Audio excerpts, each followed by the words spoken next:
first reading. A reading from the book of Exodus, chapter 23, verses 20 to 23.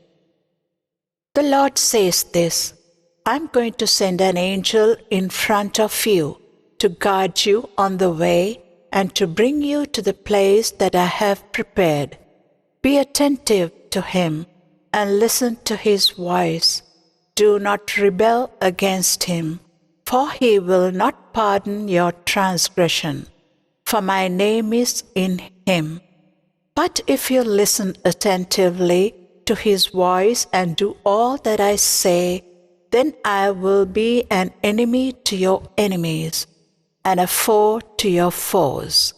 When my angel goes in front of you and brings you to the Amorites, the Hittites, the Perizzites, the Canaanites, the Hivites, and the Jebusites, and I blot them out. The word of the Lord.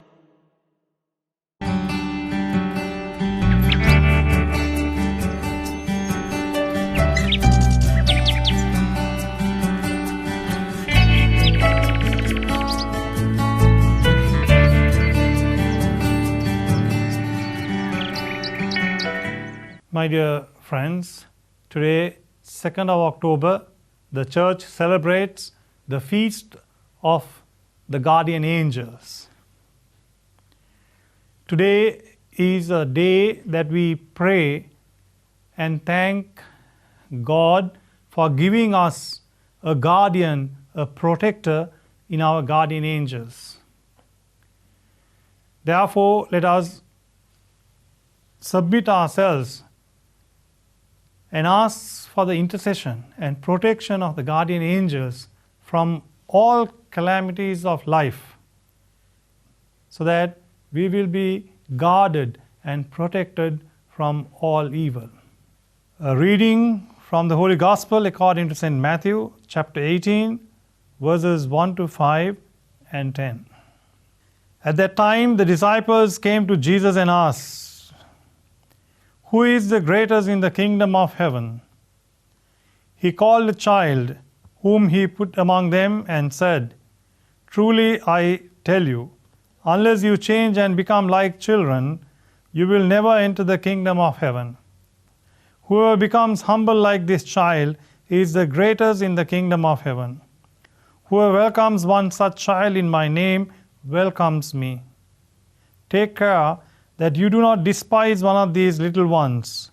For I tell you, in heaven their angels continually see the face of my Father in heaven. The Gospel of the Lord. My dear friends, we have seen a picture where a small child is trying to cross a creek through a small old bridge.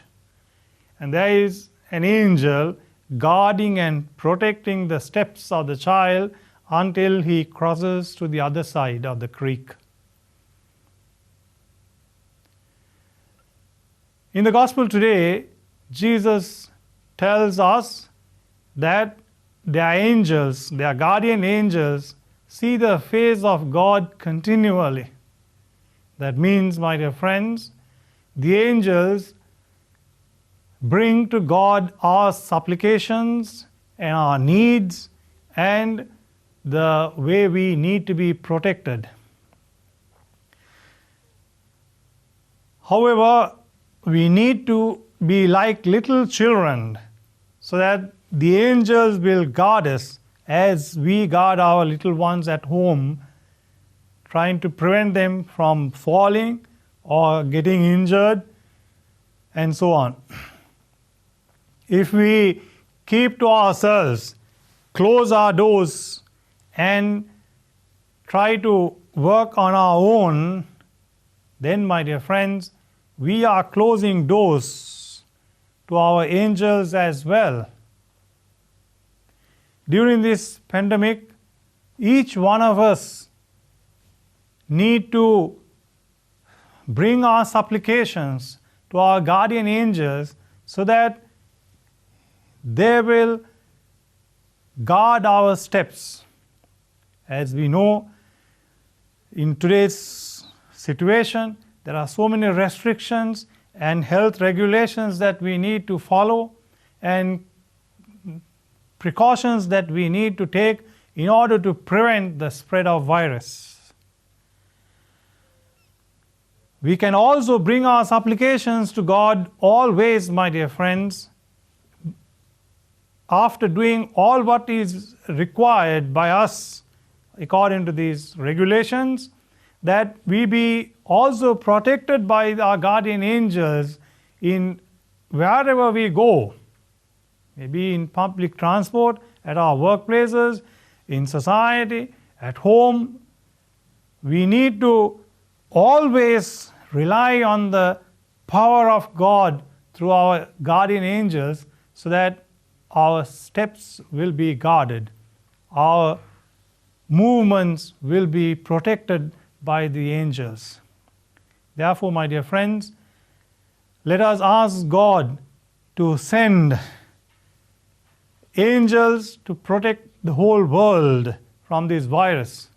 Let us ask the Lord to give us a cure from this disease, from this virus, by the direct divine intervention and healing power of Jesus. Let us entrust the whole world and dedicate ourselves to the care of angels in this time of trouble.